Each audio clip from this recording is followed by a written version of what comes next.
Vamos então falar deste tema que é assim, tem dado asos a muita literatura, a cinema, na construção das mais variadas figuras, seja ele anjos, seja ele demónios. É uma pergunta, anjos e demónios, no sentido de que será que existem, será que não existem, o que é que são, o que é que não são, o que é que será isto de anjos e demónios visto pela doutrina espírita. E gostaria de vos fazer a pergunta, será que efetivamente existem anjos e demónios? Se alguém quiser responder.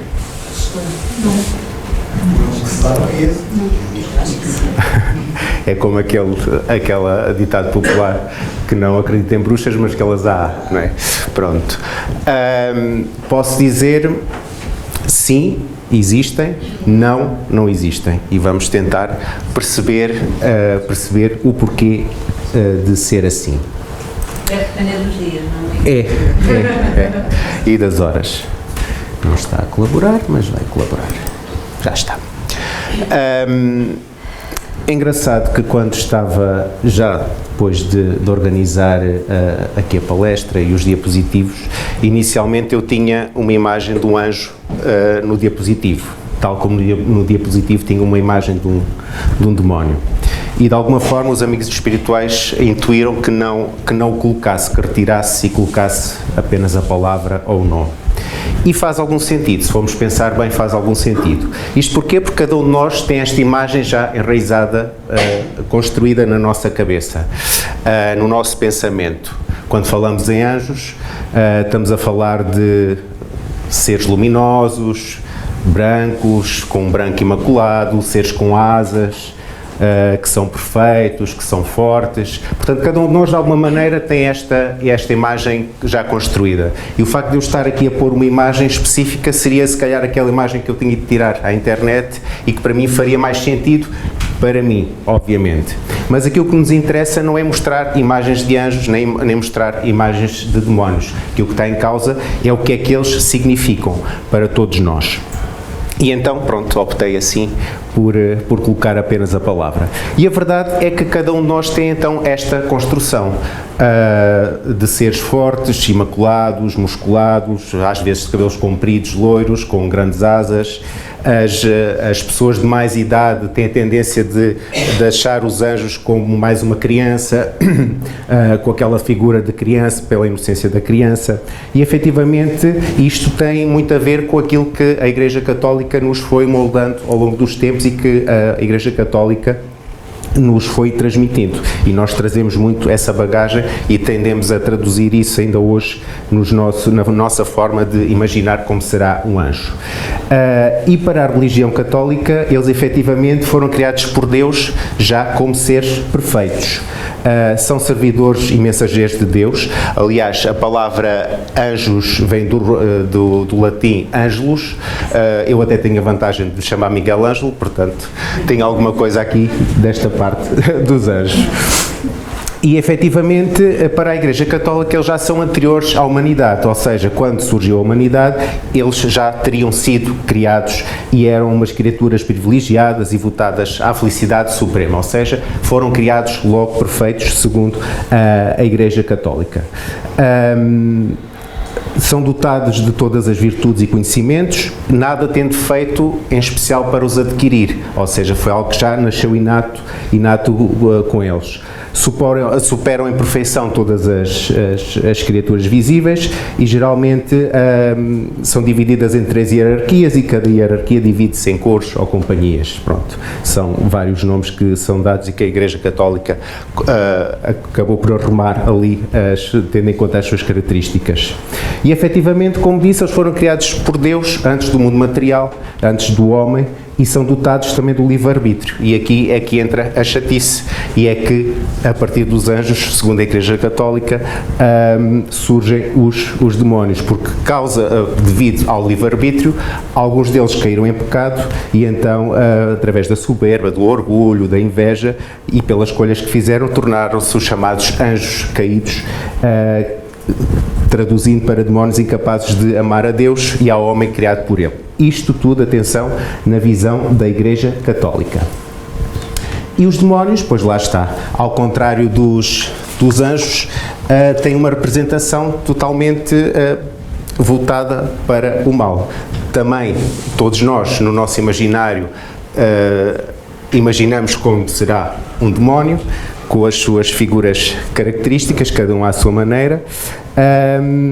Tem uma representação social muito grande e a indústria cinematográfica acabou por também dar aqui uma ajuda, criando aquelas imagens. E a verdade é que nós precisamos quase de imagens, muitas vezes, para focar o nosso pensamento. E então foi criada a imagem, várias imagens, que, como devem imaginar, e como cada um de vós tem na vossa forma de ver os demónios, obviamente não são criaturas esbeltas nem bonitas. E cada um foi moldando essa imagem de acordo também um pouco com os seus medos. Tal como os anjos, os homens deram aos demónios o mesmo poder, contudo para o lado negativo.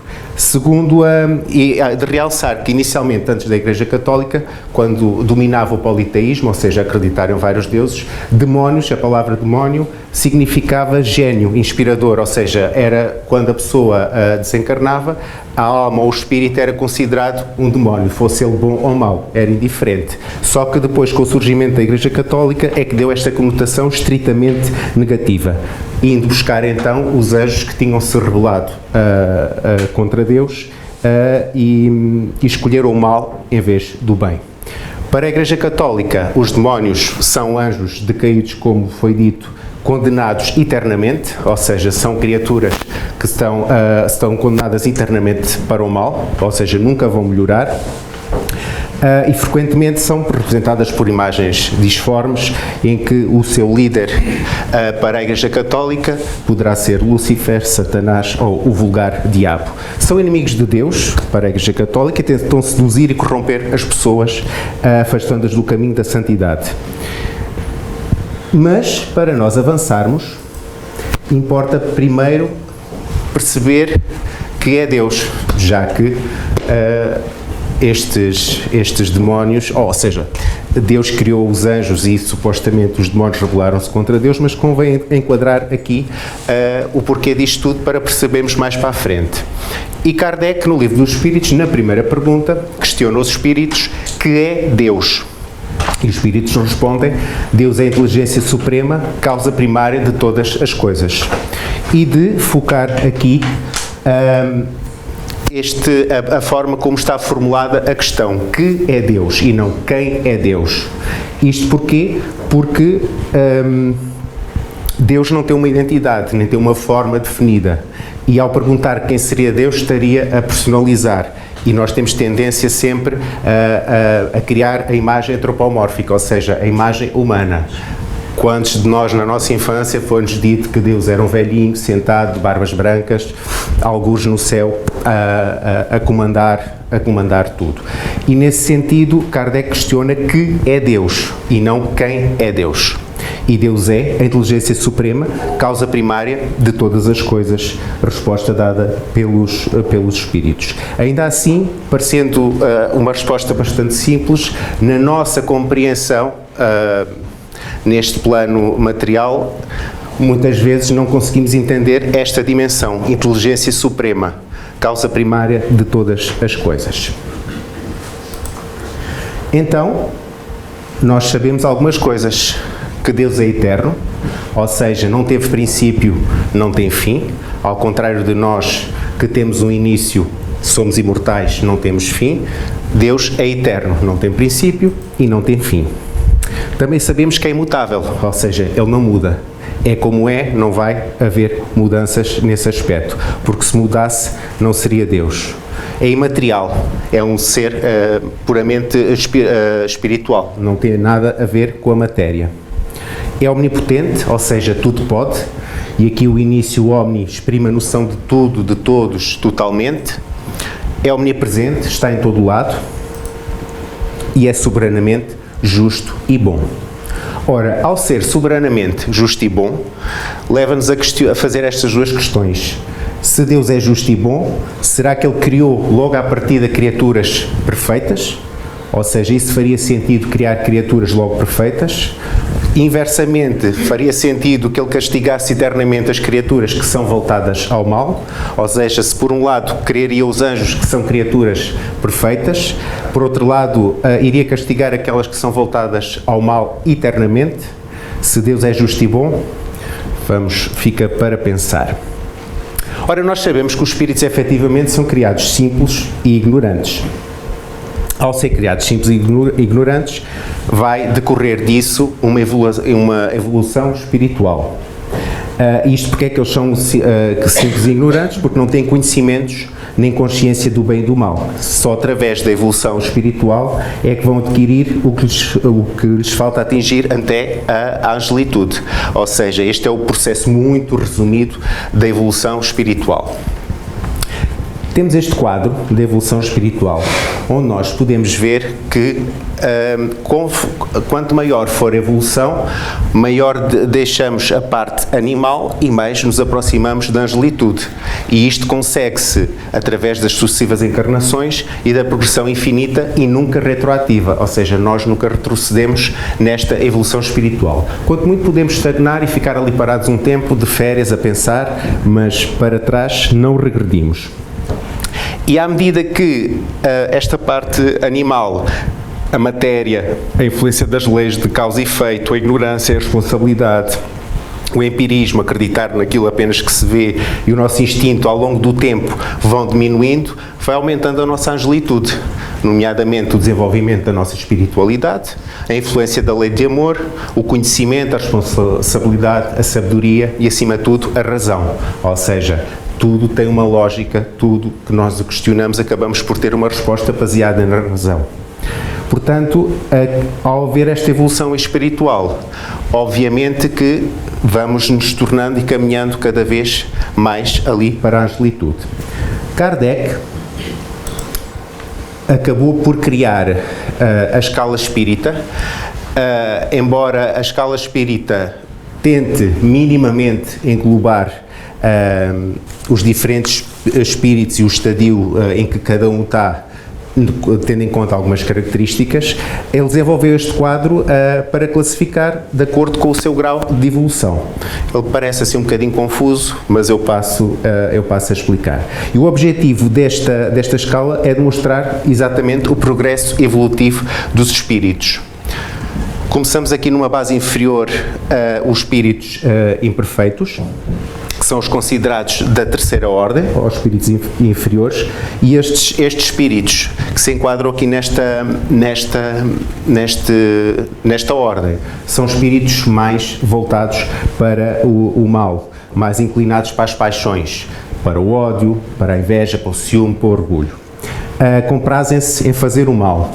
Muitas vezes nem são bons, muitas vezes não fazem isso com malícia, simplesmente acabam por querer incomodar, são mais perversos que outra coisa, são chatos, é aquela chamada melga que anda de noite, numa noite de verão, quando ouve-se aquele barulhinho, quando queremos dormir e andam ali, zzz, não é que queiram fazer mal, são simplesmente mais chatos, mas são caracterizados então com tendência mais para o mal do que para o bem. Depois temos os de segunda ordem, os espíritos bons, que aí sim já são caracterizados pela predominância do bem sobre o mal, sobre a matéria e pelo seu desejo que eles têm pelo bem, nomeadamente são espíritos que já superam muitas imperfeições, inclusive buscam auxiliar os outros na sua evolução, sejam eles encarnados ou desencarnados. E depois temos os de primeira ordem, ou os espíritos superiores ou espíritos puros, que se distinguem os outros pela sua perfeição, pelo seu grau de conhecimento, pela sua proximidade a Deus e pela pureza dos seus sentimentos e por seu amor do bem. Portanto, são esses os espíritos puros. No fundo, se nós olharmos aqui para a escala, percebemos já aqui o que é que corresponde àquilo que se designa demónios e àquilo que se designa por anjos. Ou seja, estamos a falar de uma evolução. Saliento novamente que nunca existe retrocesso, ou seja, avançamos de uma parte de uma ordem de imperfeitos para uma ordem de espíritos puros, nunca existe retrocesso e isso vai-se acontecendo através da nossa evolução espiritual. Todos vão-se melhorando nos diferentes graus desta hierarquia e isso acontece através da encarnação na matéria, que é imposta seja por expiação ou seja através de uma missão que tenha que ser desenvolvida. A vida material acaba por ser uma prova que vão ter que sofrer repetidamente, ou seja, é isso que nós estamos cá neste momento todos a fazer e já tivemos cá se calhar muitas vezes e se calhar voltaremos cá muitas mais vezes até irmos subindo cada vez mais nas diferentes ordens e nas diferentes classes e, por sua vez, nas diferentes ordens até chegar lá em cima à angelitude. Ora, então, quando falamos de demónios no Espiritismo, o que é que nós estamos a falar segundo o Espiritismo? Se colaborar, já vai. Kardec, no livro O Céu e o Inferno, diz-nos que há espíritos em todos os graus de adiantamento moral e intelectual, conforme a posição em que se acham na imensa escala do progresso. Estamos sempre a falar de progresso e de evolução espiritual. Ora, em todos os graus existe ignorância e saber, bondade e maldade. Nas classes inferiores destacam-se espíritos que profundamente propensos ao mal e comprazem-se em fazer esse mal. São espíritos imperfeitos, suscetíveis de regeneração e que, colocados na base da escala, hão de nela graduar-se, ou seja, na escala espírita, hão de se graduar até chegar aos espíritos puros. Alguns, por apatia, por negligência, por obstinação ou má vontade, persistem a ficar mais tempo nas classes inferiores. Sofrem essas consequências dessa atitude e o hábito mal dificulta-lhes a regeneração. Ou seja, foi aquilo que eu disse, muitas vezes não regridem, ficam estacionados naquela classe por diversos motivos, mas nunca regridem. Porém, chega um dia em que a fadiga dessa vida penosa e das suas respectivas consequências acaba por lhes despertar e eles querem dar o passo acima. Porquê? Porque acabam por comparar a situação em que eles vivem, no mal, sempre a fazer o mal, às dos bons espíritos e compreendem que o seu interesse está no bem, procurando então melhorarem-se, mas isso tem que ser um ato da sua espontânea vontade e não imposto. Ora, Deus fornece-lhe constantemente os meios, porém com a faculdade de aceitá-los ou recusá-los. Porque também se o progresso fosse obrigatório, não haveria mérito em Deus querer que todos tenhamos o mérito nas nossas obras, tal como Jesus disse cada um as suas obras. Ou seja, isto não é algo que tem que ser obrigatório, tem que ser o próprio Espírito que queira progredir na escala e Deus, obviamente, vai fornecer constantemente os meios para que isso aconteça. Contudo, o Espírito pode, tendo em conta o seu livre-arbítrio, recusar ou aceitar. Ninguém é colocado em primeiro lugar e todos evoluem à custa do seu próprio esforço. Daí a justiça. Então, uma criação comum, com ponto de partida e trajetória igual, ou seja, todos criados simples e ignorantes, vamos nos elevando pelo mérito, corresponde melhor à justiça de Deus do que a criação de espécies diferentes, mais ou menos favorecidas de dotes naturais que seriam privilegiados. Ou seja, aquilo que nós falámos no início de existirem os anjos, que já são criaturas que foram criadas perfeitas sem terem passado por todo este processo de evolução espiritual, não seria justo perante Deus, porque todos nós vamos ter que passar por esta evolução, da mesma forma que as criaturas que são propensas ao mal estariam condenadas eternamente, nunca existiria uma evolução. Então, podemos deduzir que, quando nós questionamos se existem demónios, os demónios seriam, por esta perspectiva, seriam como tudo, criação de Deus. Mas se Deus é eternamente justo e bom, não pode ter criado seres que são predispostos ao mal, por sua própria natureza e condenados para sempre, para toda a eternidade. Por outro lado, se não foram obras de Deus, seriam eternos como Ele, Portanto, também não faria sentido. Teríamos Deus e teríamos alguém a competir com Deus no mesmo pé de igualdade. E se Deus é causa primária de todas as coisas, também não faria sentido. E a primeira condição de qualquer doutrina é que ela seja lógica, e pela lógica isso não faria qualquer sentido. Se nós pensarmos nos povos mais atrasados, quando existia aquele quadro que eu mostrei da evolução, em que existia, predominava a animalidade e espiritualmente seriam um pouco desenvolvidos, aí faria sentido que...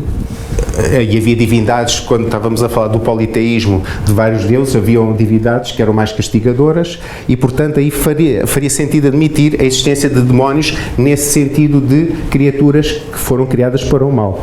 Mas, percebendo a importância de Deus e a sua justiça divina, não faz sentido que existam seres criados com a propensão para fazer o mal. Portanto, os homens fizeram com que com os demónios o mesmo do que os anjos, da mesma maneira que acreditavam existirem seres completamente perfeitos e que foram criados perfeitos, também acreditaram que existiam demónios que seriam seres criados para o mal. E isso, obviamente, não faz qualquer sentido. Estamos a falar, então, dos espíritos inferiores que, na escala de evolução, inicialmente... poderemos denominar, e o Espiritismo aceita isso, denominar demónios, aquilo que está em causa tem a ver com um processo transitório, ou seja, não existir o demónio em si, mas o demónio apenas como uma fase e um estadio inserido numa determinada classe de espíritos imperfeitos que se ainda comprazem no mal, mas que ao longo do tempo e na sua evolução espiritual eles vão subir na escala e um dia vão chegar a anjos. Ou seja, no início, quando eu perguntei se existiam anjos e demónios, se sim ou não, sim, existem, mas temporariamente, ou seja, podemos aceitar que os demónios existam temporariamente quando estamos a falar de espíritos imperfeitos que um dia irão evoluir e irão chegar a anjos. Portanto, todos nós estamos no nosso processo de evolução, todos nós tivemos muito mais imperfeitos, ainda continuamos a ser imperfeitos, mas um dia havemos de chegar à angelitude. Ou seja, isto resumindo muito sucintamente, os anjos de hoje foram os demónios de ontem, se é que podemos dizer assim e facilmente entenderem.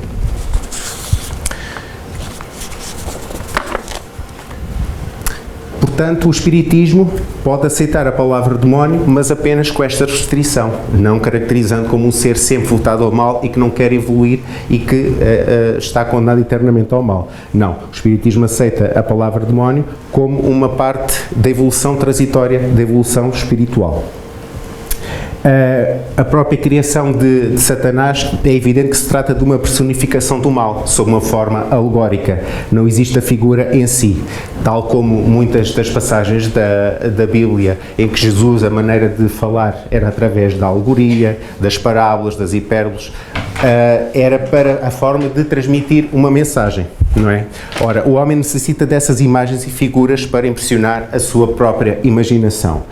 E então pintou esses seres incorpóreos, ou seja, os espíritos, como formas materiais dotadas de atributos para lembrar as suas qualidades e os seus defeitos. Da mesma forma que criou a imagem do anjo, aquela imagem forte, imaculada, luminosa, também criou a imagem negativa de Satanás, com os seus chifres, as suas garras, etc. No fundo, o que estamos aqui perante, a imagem de Satanás tem a ver com uma alegoria para definir as paixões e os atributos negativos que são atribuídos, ou seja, o egoísmo, o orgulho, o ódio. Esse é o verdadeiro Satanás que existe. E que nós não devemos tomar então as coisas ao pé da letra, devemos pensar, raciocinar e entender pela lógica que as coisas nem sempre são tal como nos é dito. Se pensarmos um pouco e formos atentos à lógica e às leis naturais e à evolução espiritual, não faz sentido pensar assim. Mas, se vimos os demónios no Espiritismo, também vamos tentar perceber como é que o Espiritismo vê os anjos. Ora, como já foi dito, Deus não tem prediletos. Portanto, se Deus não criou o mal, não é? Todas as suas leis são para o bem.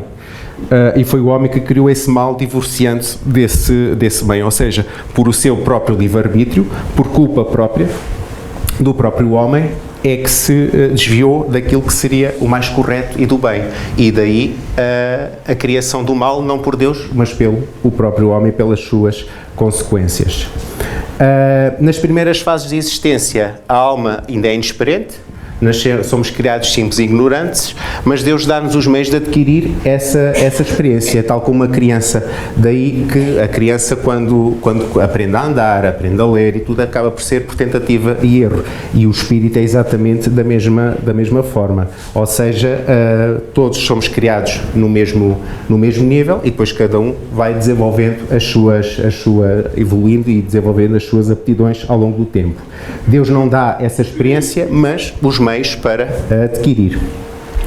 Quando o homem dá um passo na senda do mal, é um atraso para a alma, sofrendo as consequências e aprendendo à sua custa o que importa evitar. E por isso é que nós estamos cá encarnados para fazer este caminho e aprendermos e podermos seguir em frente. Uns mais depressa, outros mais devagar, tendo em conta as nossas escolhas, o nosso livre-arbítrio e o caminho que cada um tem de percorrer.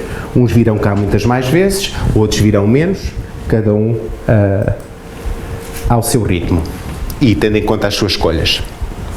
Ora, pouco a pouco se aperfeiçoa e se adianta na hierarquia espiritual, até ao estado de por espírito ou anjo. Os anjos são as almas dos homens, chegados a um grau de perfeição que a criatura comporta, fruindo em sua plenitude a prometida felicidade.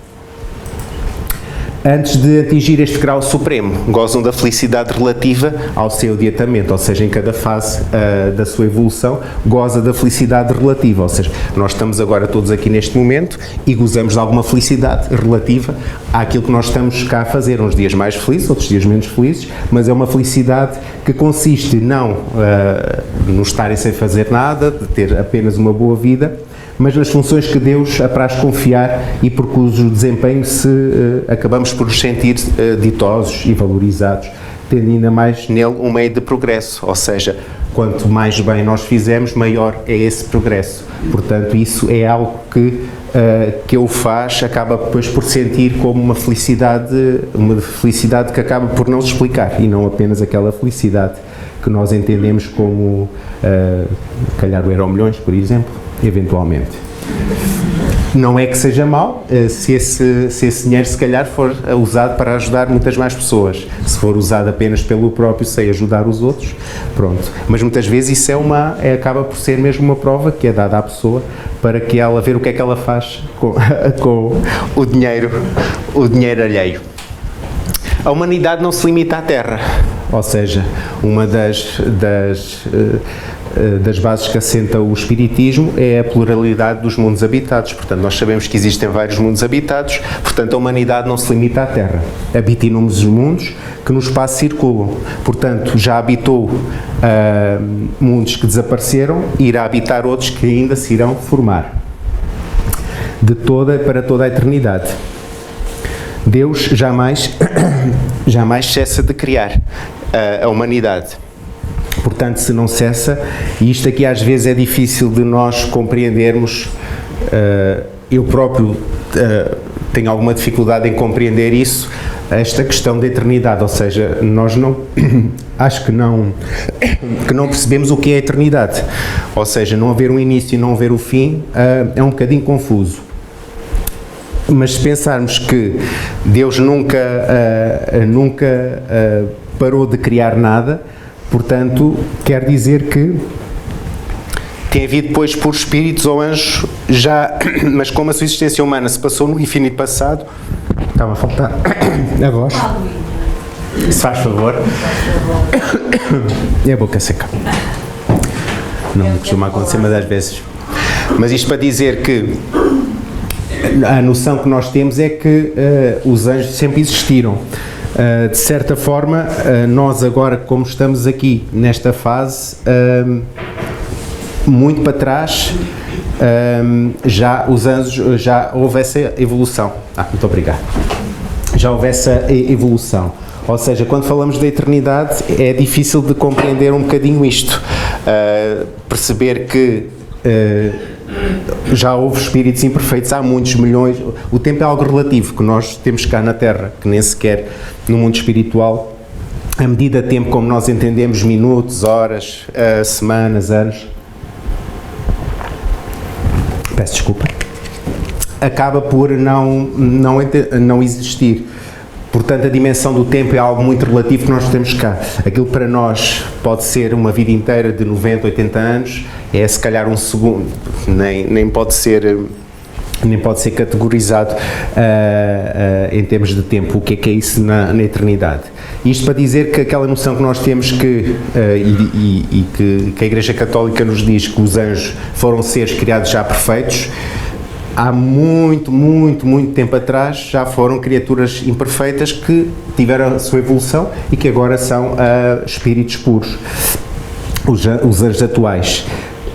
Daqui por muitos anos para a frente, estaremos nós lá, quiçá, nesse patamar, nessa ordem dos espíritos perfeitos. Portanto, é muito difícil nós termos esta noção. Eu, pelo menos, às vezes quando ponho-me a pensar, entendo que assim seja, mas se for a pensar o que é a eternidade, acho que na dimensão cá que estamos a viver não conseguimos ter essa percepção, é difícil. Ora, se Deus nunca esteve inativo e sempre teve por espíritos experimentados e esclarecidos para a transmissão de suas ordens e direção no universo, tampouco teve necessidade de criar seres que são privilegiados, isentos das obrigações. Todos antigos e novos adquiriram sua posição na luta e por mérito próprio. Todos, enfim, são filhos de suas obras, ou seja, todos fizeram esse caminho. Todos já foram demónios, considerado não o demónio em si, mas na sua atitude de espírito imperfeito, e todos evoluíram até serem anjos. Desse modo, completa-se com a igualdade a soberana justiça do Criador. Só assim faz sentido, tendo em conta a evolução espiritual, tendo em conta as reencarnações, as provas, expiações e o seu melhoramento.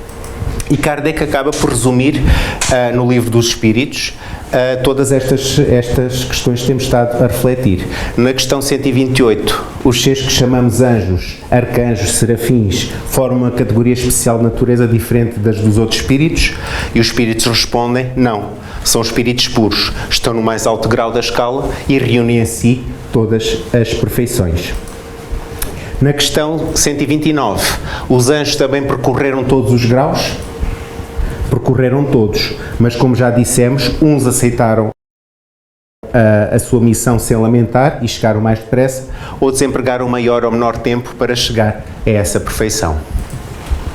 Na questão 131, há demónios no sentido que se dá a essa palavra? Se houvesse demónios, eles seriam obra de Deus. E Deus seria justo e bom, criando seres infelizes, eternamente voltados ao mal? Se há demónios, é no teu mundo inferior e em outros semelhantes que eles residem. São esses homens hipócritas que fazem de um Deus justo um Deus mau e vingativo e que pensam-lhe ser agradáveis pelas abominações que cometem em seu nome.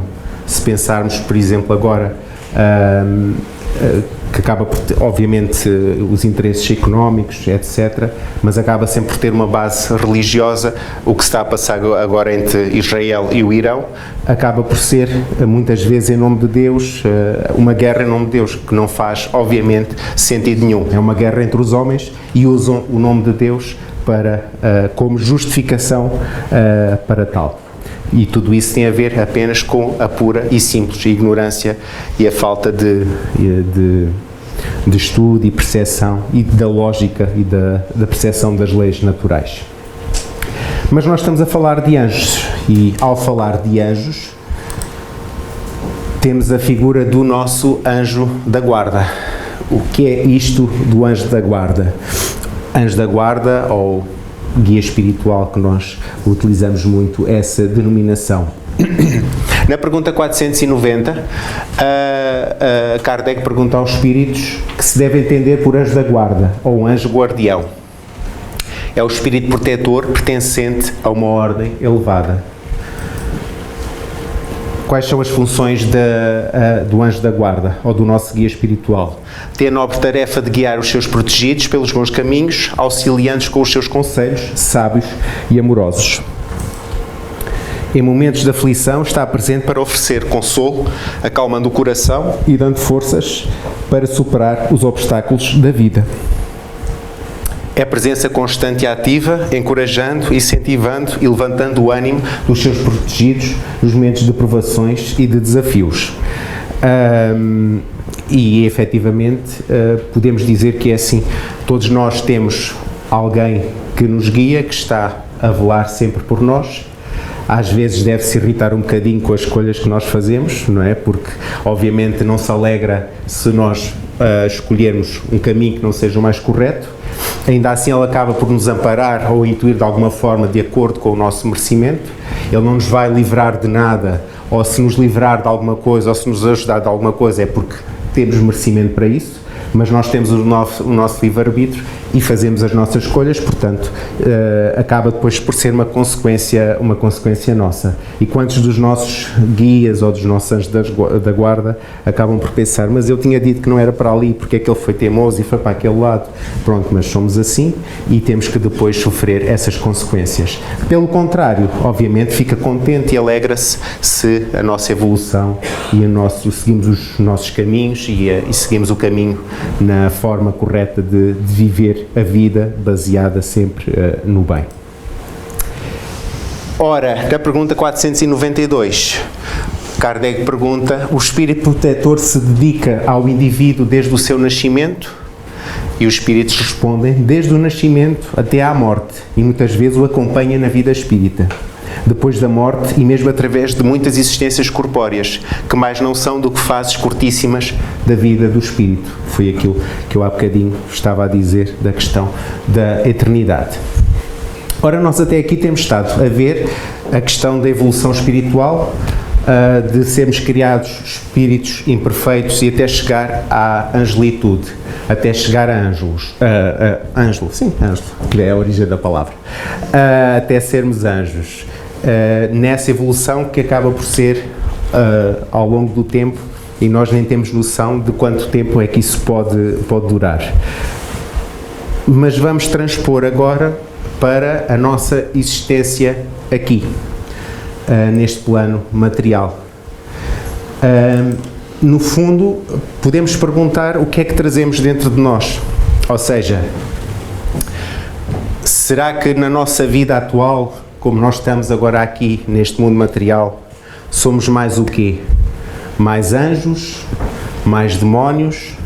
No sentido da postura perante a vida. Somos pessoas mais boas, mais propensas para o bem, somos pessoas ainda propensas para algum mal, e isso é normal porque estamos no planeta de provas e expiações, é normal que isso aconteça, mas todos estamos cá para nos melhorarmos.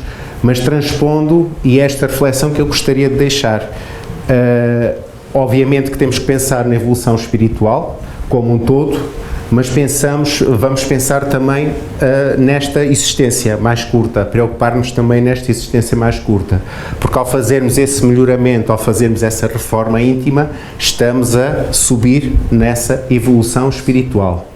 Por outro lado, podemos ainda encurtar mais um bocadinho, pensar no nosso dia-a-dia, na forma como nós encaramos as coisas. Porque às vezes acordamos de manhã demónios, terminamos como os anjos à noite, ou às vezes o contrário, acordamos anjinhos de manhã e à noite, ao final do dia, por imensas coisas, por o stress do dia-a-dia, acabamos por virar uns pequenos demónios. Volto a frisar no sentido da atitude e não da existência em si. Deixo-vos esta reflexão, porque muitas vezes nos preocupamos os anjos e os demónios, o que é que isso é, que imagem é que tem, com asas, com um ser forte, com chifres, com o demónio, etc, etc. E às vezes esta diferença de ser anjo, ser demónio, são pequenas coisas até no nosso dia-a-dia e na forma como encaramos a vida e como estamos cá e como devemos encarar cada vez mais a vida no nosso melhoramento e na nossa evolução espiritual para nós e na nossa relação para com os outros, porque depois acaba por ser contagiante se nós estamos de bem com a vida, se gostamos de fazer o bem e tudo, acabamos por servir de modelo a outros que acabam por ver em como estamos felizes, contentes, e isto é contagiante. Não estamos numa melhor fase do mundo, efetivamente, mas também, se mudarmos um bocadinho ao nosso redor, se calhar vamos fazer a diferença. E pronto, deixo-vos a bibliografia que essencialmente foi utilizada, foi o Livro dos Espíritos e o livro O Céu e o Inferno. E assim termino agradecendo a vossa atenção. Ora, Já temos um tempinho bom. exato. E posto isto, ainda temos aqui